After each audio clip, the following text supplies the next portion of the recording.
Right after the September 11th attacks, 1.4 million people changed their holiday travel plans to avoid flying.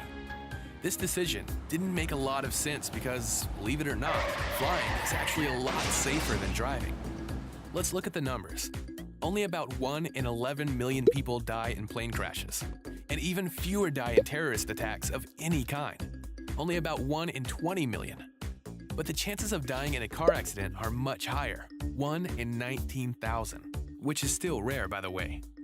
And because so many people drove on trips after 9/11 instead of flying, it's estimated that there were 1,000 more deaths in car accidents. But it's easy to understand why they were scared to fly. In the months after 9/11, footage of the attacks was replayed constantly. This kind of exposure results in the availability effect. This means that when an event easily comes to mind because it provokes our emotions or gets replayed a lot, we think it's likely to happen again. The connection to fantasy football? Sports media outlets love to report on and replay unusual emotional events. Attention-grabbing content increases their ratings.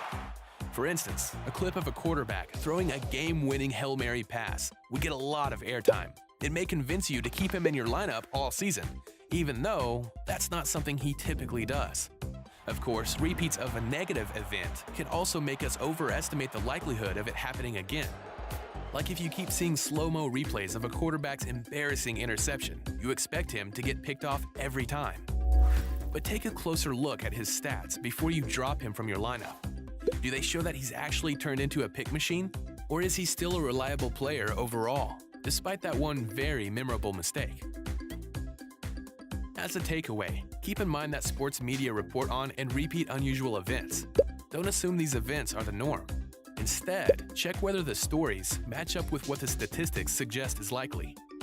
Because hearing about an event a lot doesn't always mean that it's going to happen a lot.